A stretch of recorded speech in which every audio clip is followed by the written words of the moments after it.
episode of Metaphysical Meltdown. I am so happy to have Eileen Grimes with me. She is the person who started me out in radio about a year and a half or so ago, and I was a co-host on her show, Jupiter Rising, on KKNW. She's going to tell us so much today, and I'm so happy to have you here on Sunday or is it going to be Saturday? We don't know, because you know what? It's Wednesday.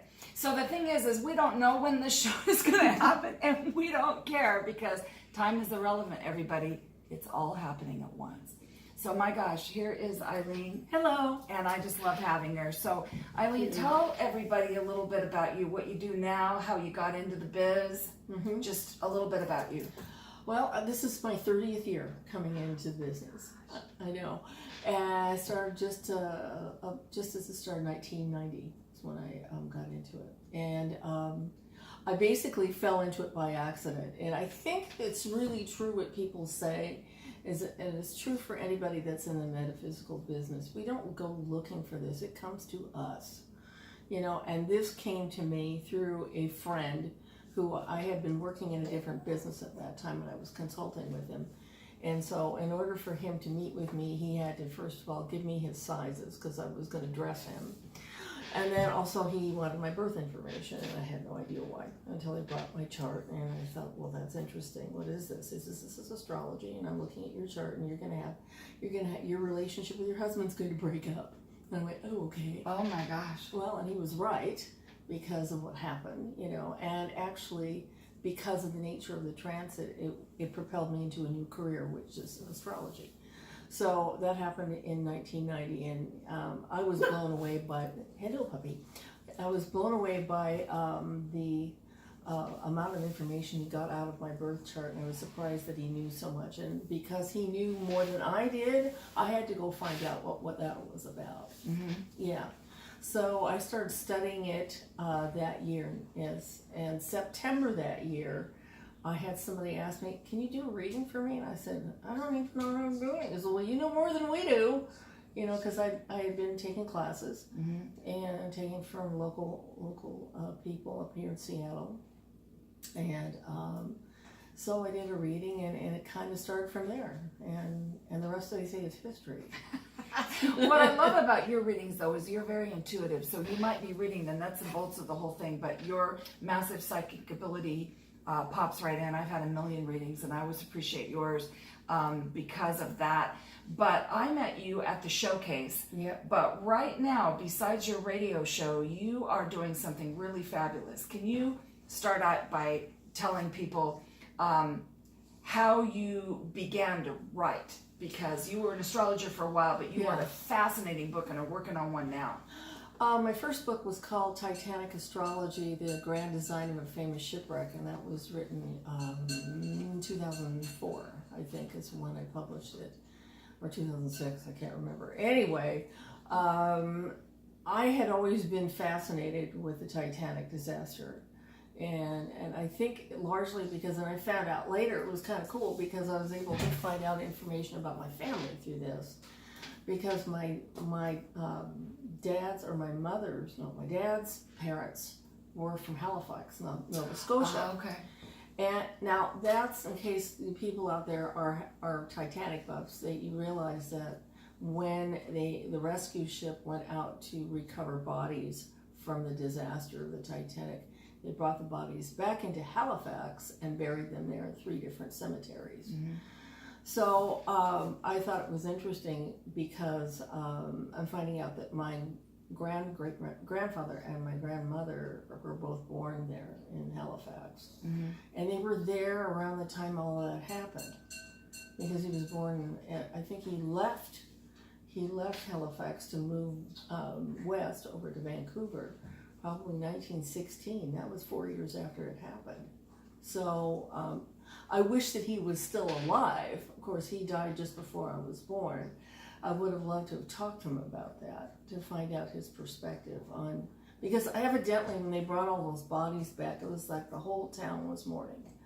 Because they brought 300, 400 different bodies. Oh my gosh, can you imagine? Yeah, it was a lot. It was a lot. I mean, a lot of these people were floating out on the water, and there was 1,500 people that died. So, yeah. So anyway, it was the closest place they could bring the bodies to inter them. So they did in 3 different cemeteries there. Yeah. Okay. Yeah.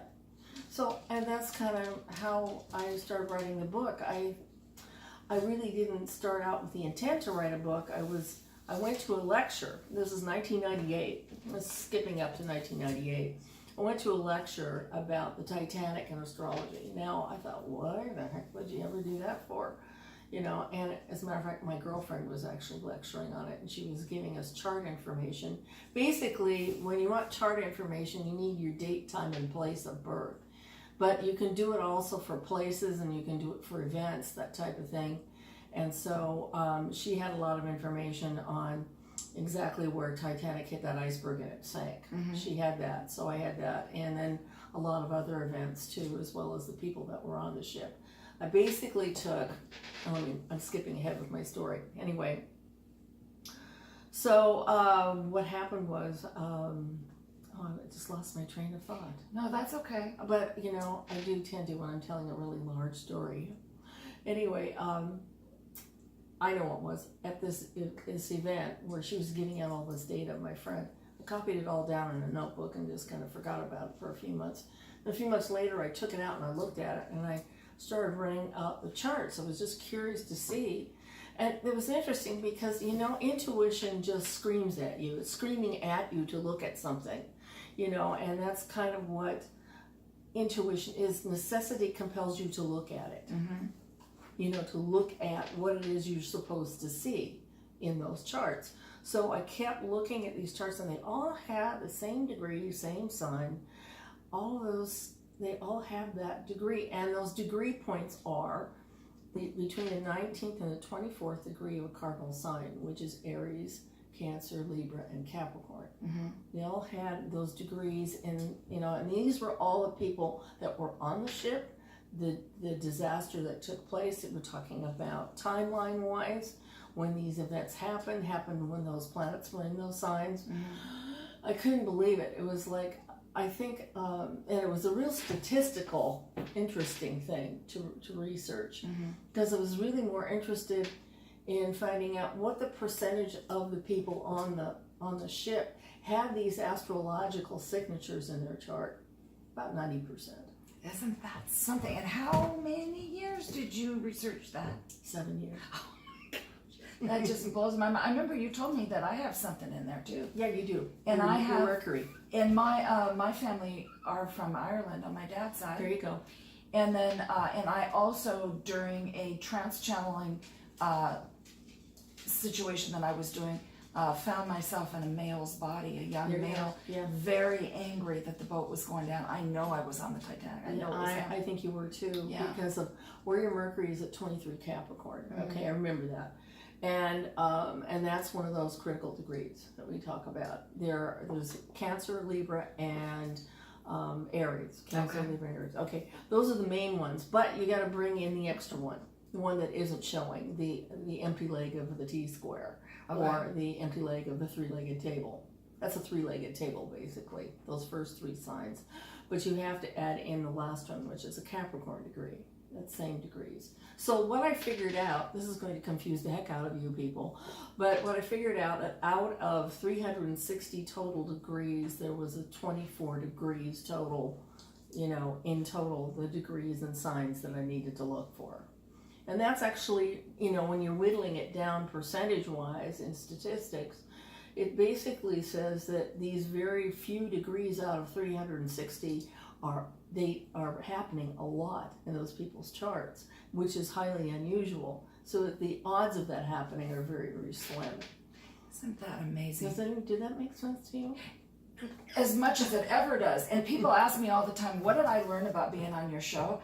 I just listen to you because you know so much. All I was there for, besides making Eileen laugh, is I was to channel whoever the guests were, people, or maybe it was folks that we were talking about, historical figures. So I can channel your grandfather or great grandfather. Who was it that was there in Nova Scotia?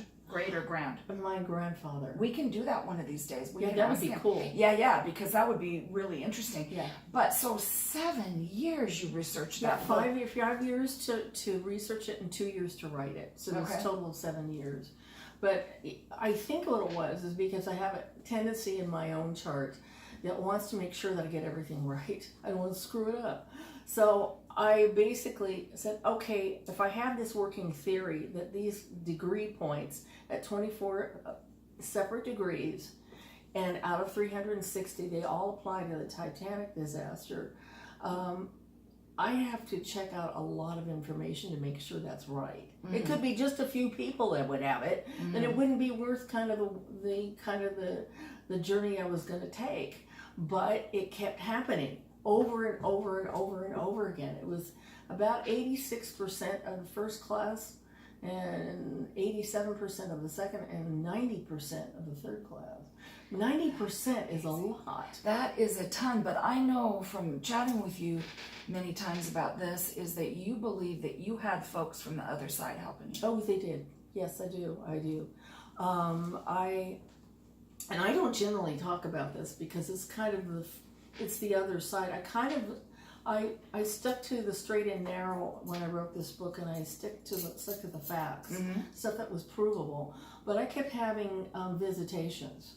I had a visitation once where I was sitting there and I did a self visualization where I was going down to the bottom of the pool, down where the ship was, and I ran into Thomas Andrews, who was really an amazing human being. He was the managing director of the Harland and Wolff, which is the shipbuilders. And I found him down in the bowels of the building in a room covered with all the plans to his ship. And I went up to him and I said, "What are you doing?" He says, "I've got to figure out why this boat sank." He could not forgive himself for it sinking. He could not. Matter of fact, the night that he died, he was seen in the smoking lounge in front of the fireplace, just staring at a picture. And everybody said, "Get off. You can get off the ship. Come on." He wouldn't do it. Right. He went down with the ship. And he was very well loved by the people in his where he worked in Belfast, Northern Ireland, in Harland and Wolff shipyards. He was really loved, and it was really a real tragic thing. But I happen to think this now, that there always seems to be a pivotal point, a person in an event, a large catastrophic event, that everything revolves around. It's like a fulcrum point. Tipping point. Yeah, and he was the point. Yeah, exactly. Yeah. And so I felt really strongly connected to him. The first time I saw his picture, I went, like, oh my God. And he was handsome, but he was also an Aquarius. I'm always attracted to Aquarius. Well, of course. and I thought, wow, he's just, gorgeous. But I just felt he had a very intense face.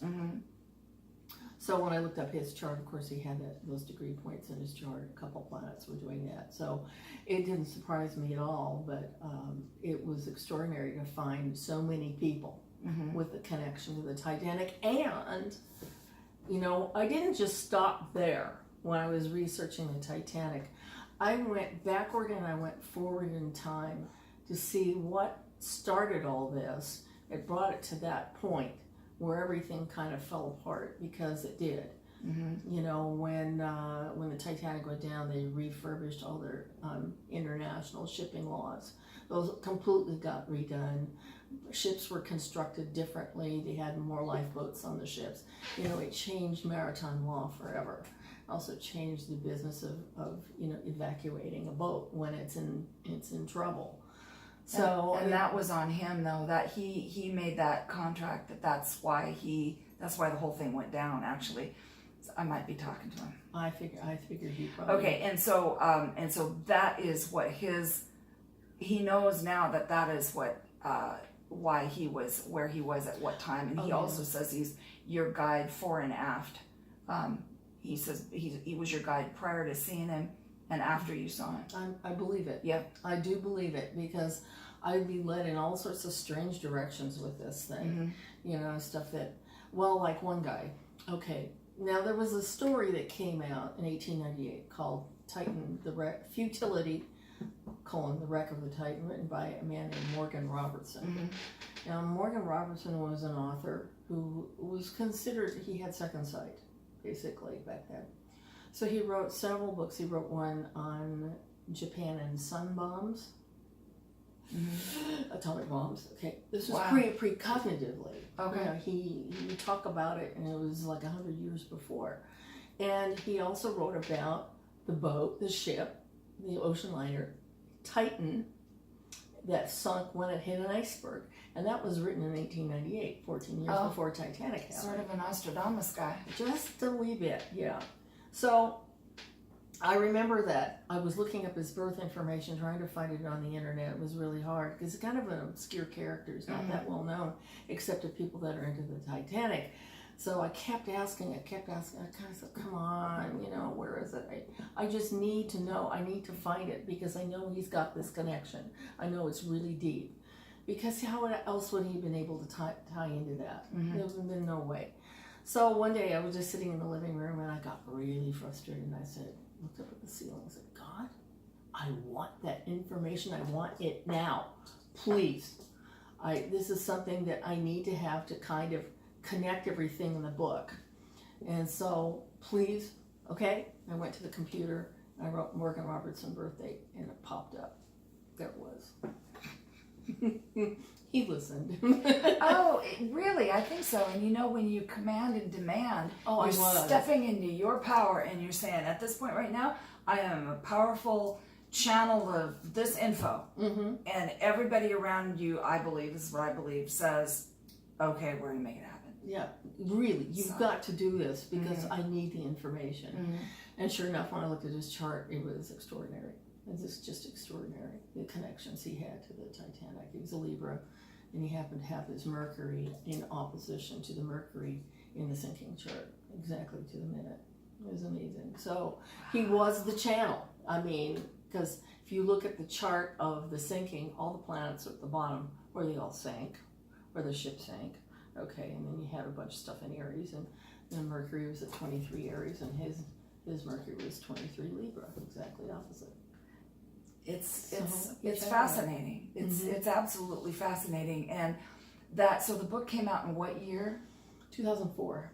Okay. Yeah. And people can find that on Amazon, right?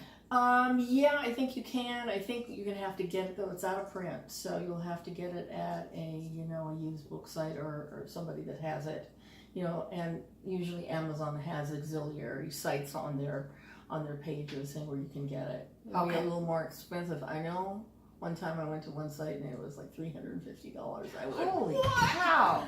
And you don't get that $350. No. Oh man, I think I got mine for, I don't know. I read it in like 2 days. To me it was fascinating because of the way she tells the story.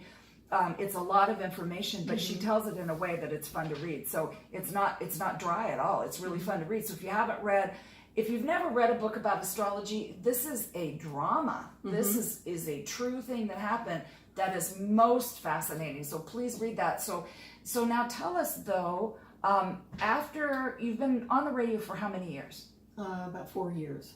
4 years. And how did you find your way to the radio? Well, I kind of largely try to trace it back to a connection I have with Gary Mance and his girlfriend Suzanne. And I've known Gary Mance for a lot of years. I met him before he was ever doing that show. And when he was still working at Cairo News Radio, he was a producer for a late night talk host there. And I had talked to that host, and he wanted me to be on the show. It was like 2 a.m, late night, maybe late night. Anyway, says, well, I'm going to have you talk to your producer, and somehow he can get the book to me so I can review it before I interview you. I said, that's fine. So he put Gary on. I said, hi, this is Gary Mance. I said, well, hi. So I sent him the book, and then I found out that he had resigned from Cairo, and he decided to move on and do his own thing on alternative talk radio. So he did. So I've been friends with him since before he was on that show. It was like 11, 12 years ago. Oh my gosh. He started doing that show. So So it was a few years ago, I got an email from him. We're jumping ahead forward now, it was about in 2014 or 2015. He wrote to me and said, we are, and I think he kind of did this, no you didn't, well maybe he did. He said they had a lot of hours on that show. He had 2 hours on Friday, 2 hours on Saturday at that time. And he said, we were cutting back and we were just wondering if you would like to step in and do your own show from 11 to 12 on Saturdays to kind of be a subcontractor sort of, you know. I wouldn't have my name out there with my title of my show, but at least get some, you know, some good experience on the radio. And I thought, no, I don't want to do that. And the next second I heard, of course you want to do it. I heard somebody contradict me in my head immediately. I said, okay, I got it, okay. So I signed up with him and we got it all set up and we started in July of 2015, I think. Okay. Yeah, and we were supposed to do it for a couple months. It was going to be the summer replacement show. 5 months later, I was still on. Okay. Yeah, he said, you're doing really well with this show. It's really, people are really listening to it. So November, I decided to discontinue that because I wasn't getting the full benefits, you know, getting a page on their website, you know, publicizing me and that kind of thing. That just wasn't happening. So I contacted KKNW and said, you know, I'm ready to do my own show. Let's do that. And he said, okay. So that following April, no, it was February 12th or 14th. It was St. Valentine's Day. Oh my gosh, okay. I started the show in 2016. So I'm starting my 4th year now. And why did you name it Jupiter Rising? Well, I think the biggest reason is because, in case you guys want to know about my astrology chart, I have Jupiter right at the top of the chart, being right at the top. And it's kind of governing my my learning process, how I learn, but also my career. So Jupiter is basically the teacher. I have a degree in teaching, so I kind of followed that thought, you know, before I even knew there was anything that could tell me that that's why I was doing that. So yeah, I decided, well, I'm gonna call it Jupiter Rising Show, because I had actually been on another radio station another time having my own show. I called it the Mercury Rising Show, but I decided, well, grow up and go to Jupiter, because that's the upper octave of Mercury. So and because of the location of where Jupiter is in my chart, it's right out where people can see it. So it was a perfect title for my show. That is a good one. Yep, it is good. So Jupiter Rising, and venture out into your own universe. That was the subtitle. Ah, I didn't know that. Yep. That's awesome. So, still in the same time slot, right? All these years. Yeah. Well, as a matter of fact, we started off for the replacement show. We started at 11 o'clock Saturday. Okay, and then when we started my new show, the singular show, in February, I think it was on Sunday at 2 p.m. I think that's when I did it, and then. I think then we moved to Saturday after we found out that Mance and Mitchell were going to drop one of the hours. And actually, I think we ended up doing a 2-hour show for a while too. But we took the 11 o'clock a.m. position on Saturdays. And it's been a good spot. That is a good spot, because anybody who's not watching that doesn't live in Seattle, traffic is really awful around here. Oh, yeah. And it's actually not so bad to drive from the south end over to Bellevue on a Saturday morning. You wouldn't think that, but it's actually kind of good. Yeah. And lots of people tune in at that time. They do. They really do. Yeah. Yeah, they do, and I think they have a sort of a sliding scale how much they charge per show. They charge a little bit more on Saturday in the morning into the afternoon, because it has a good attendance. People listen to the show at that time. So Sunday was lower because it wasn't that many people listening to it. I didn't have that many results, you know, for having it on Sunday. But I wanted to move it to Saturdays, and I found out that there was a spot open for me.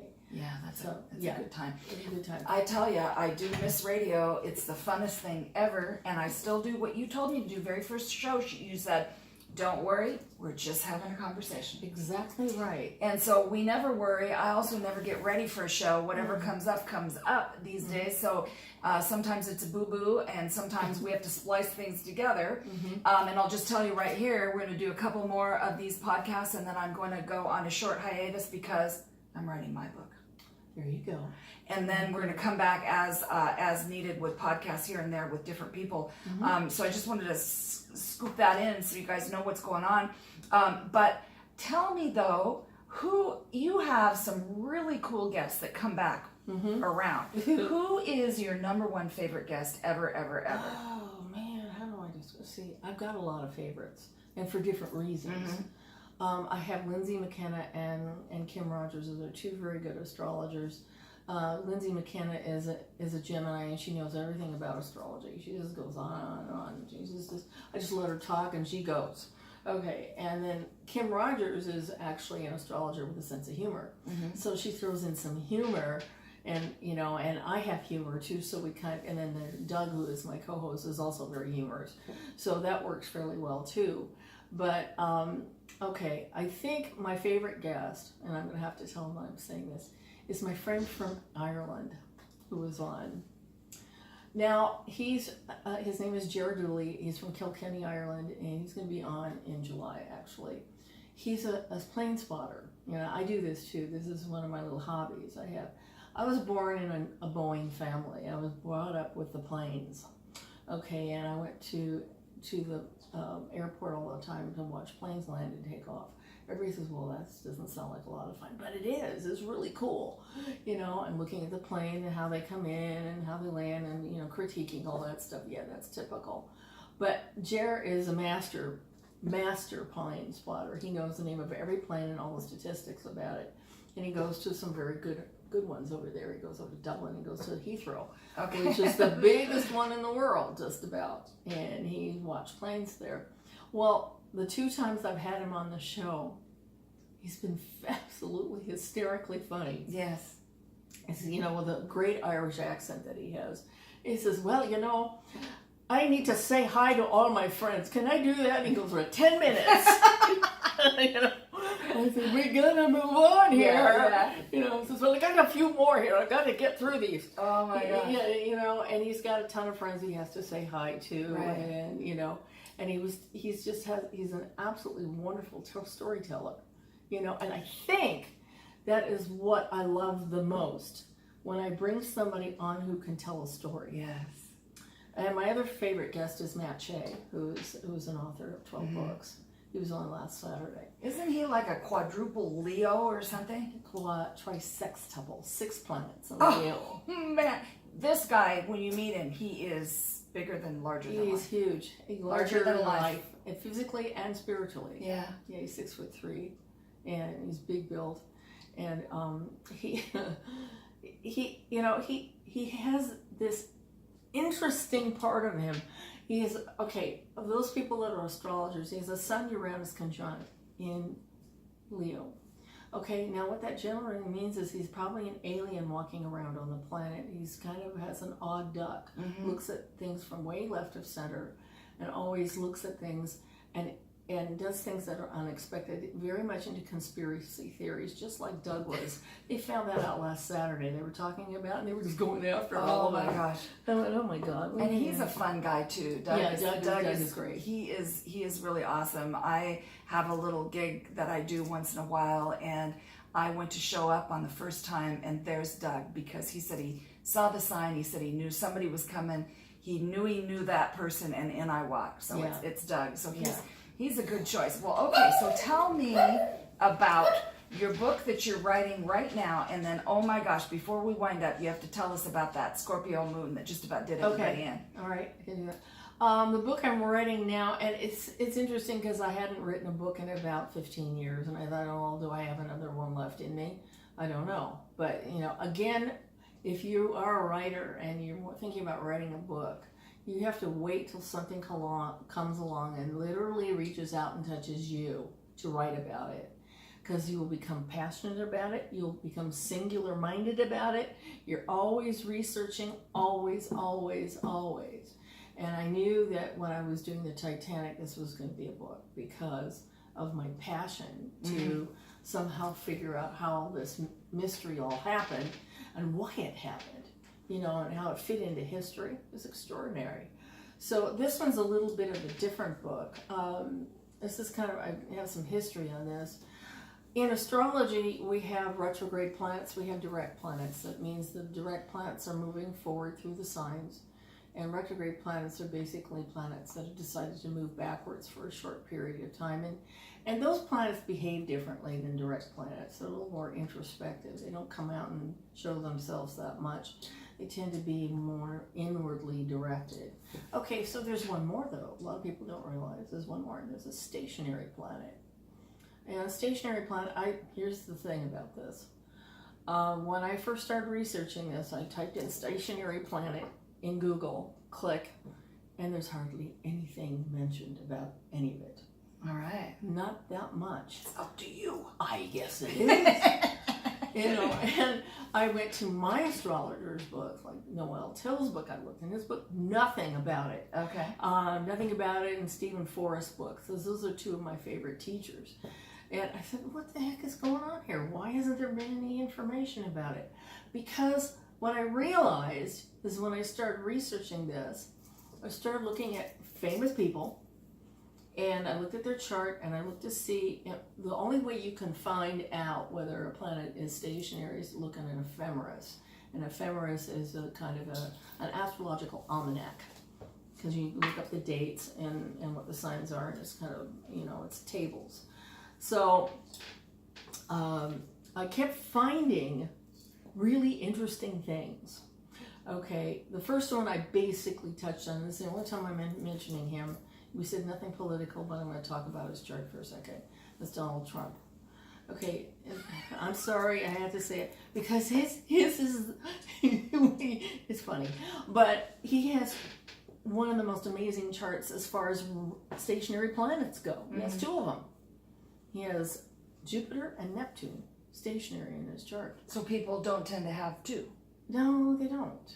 One is highly unusual. Two is like almost never happens. And I know that Mr. Bernie Sanders has three of them.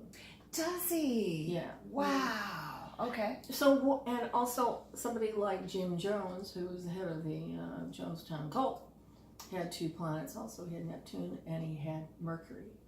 Now, the thing about, if you know what those planets mean, and you think about, you just have to kind of superimpose the planets on top of the person to check and see if these planets were valid or not. Because what it does, even though a stationary or a retrograde planet can add extra insight and make it a little more difficult to learn the lessons of that planet, a stationary planet means you have to focus in on that your entire freaking life. Wow. Because it actually takes front and center in a person's life, and it'll dictate where you're going to go. So it's like wiping out the rest of the chart, and you just do that one planet.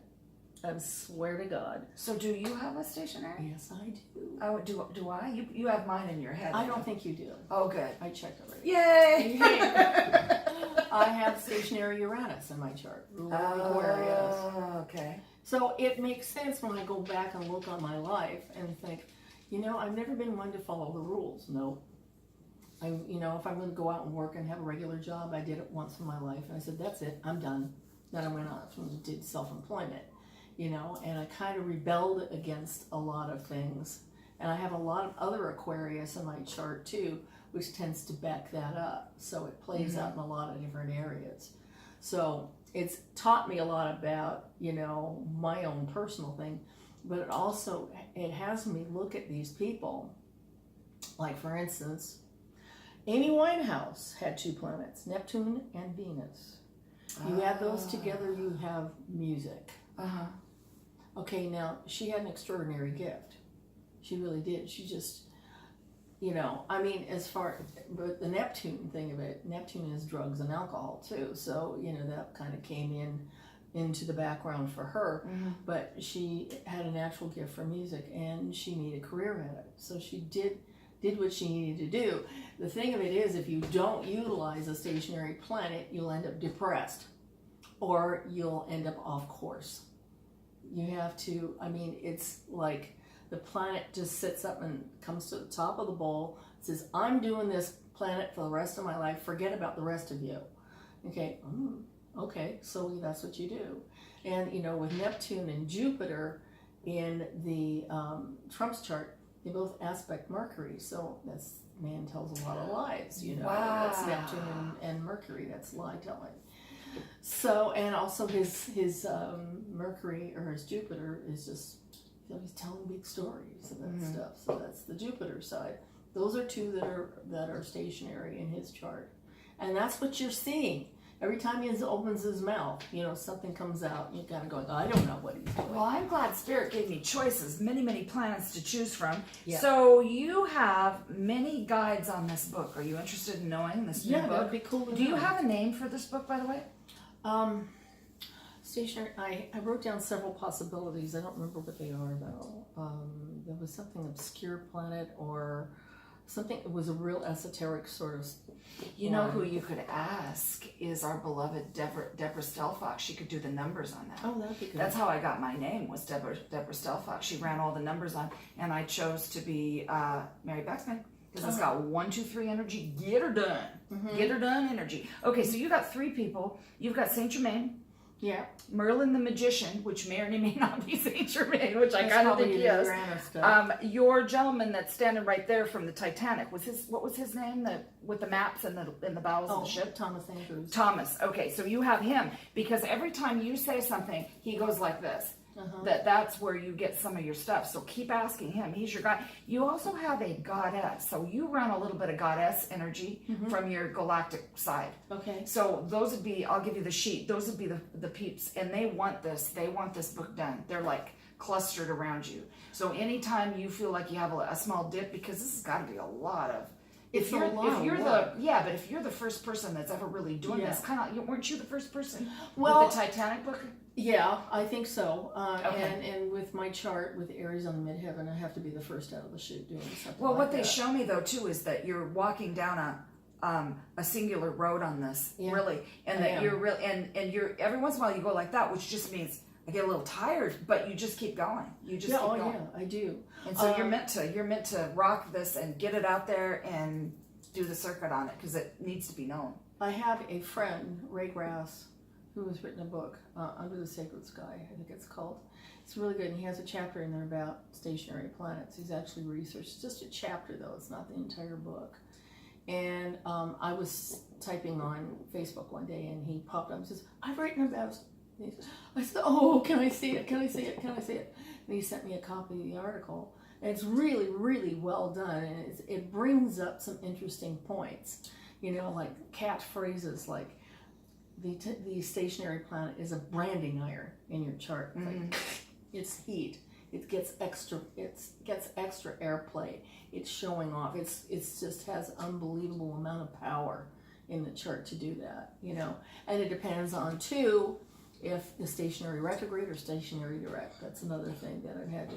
Oh, I said there can't be any difference, and there is difference, because when it's stationary retrograde, that means the planet's about to go retrograde. It's just at that point of tipping over to retrograde. It means the planet has to go in, the person has to learn the lessons of that planet deeply before they can bring it out. The stationary direct, that means they've learned the lessons, they're ready to go. So my planet, Uranus, is stationary direct in the chart. I figured it probably would be because I've been doing a lot of, you know, the outward manifestation of it. So there are so many people that I have tracked. I have my book that I filled that I'm going to be writing about. I'm probably going to do a small biography on several people that have a stationary planet and shine a light on the area where their stationary planet is. And you have to also look at, by the way, the stationary planet and what kind of planets it's contacting. If it's contacting, like with Trump, you have Neptune squaring Mercury. So Mercury is going to be under that. It's going not exactly stationary, but it's getting the benefits of the Neptune, which isn't really that great because you know how he works with that. So it's so I have to kind of look at that too. So it's kind of like layering the thing. You know, when I find one, what's it connected to? How is that stationary planet helping the rest of the chart play out? Because it could be help, could be, you know, a hindrance. depends on the planet. So. Okay, and so I bet you're confused with that, weren't you? no, Good. it seems to be the folks that tune into this seem to be, very interested in most of this metaphysical stuff. There's so many things we could talk about. There could be a podcast all day. Yeah. If you want to listen to a podcast all day, there's going to be one. Todd Medina, he's going to be all day, everybody. Mm-hmm. So what I want to ask is, did we just go through a Scorpio moon? We did. Yeah, it's the moon's now in Capricorn, I believe, so it's a couple signs over. So, yeah, it just went by a few days ago. Okay. So we're usually done. a Scorpio moon, and this was paired with the sun, so it was a full moon eclipse. So, a full moon. Anyway, I watch where the moon signs are almost every day. I look to see where they are because I've got to figure out, by the way, the moon in your chart shows you your emotional nature, what you want and you need at that time when you are going through a specific sign. So when the sun or the moon is going through the sign of Scorpio, it means you're kind of delving into the hidden stuff that you don't want to look at. And it's kind of creepy, because I know that I get kind of negative and I kind of get, kind of pushed down on myself. And then I just go, okay, just wait till the moon goes into Sagittarius and you'll be fine.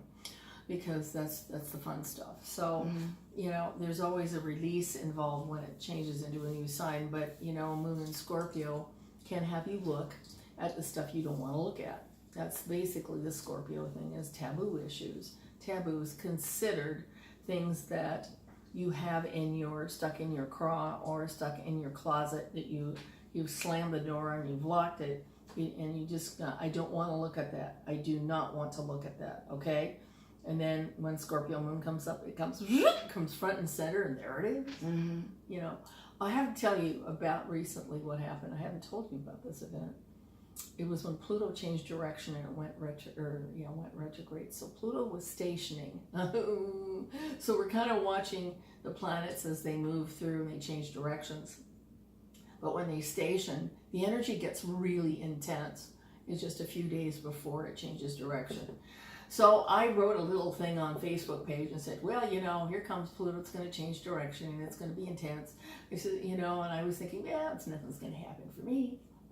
I was wrong. Because an hour later, I got a message from this girl who said that she was a niece of my former boyfriend that I had 20 years ago, who was extremely abusive, the worst relationship I'd ever been in.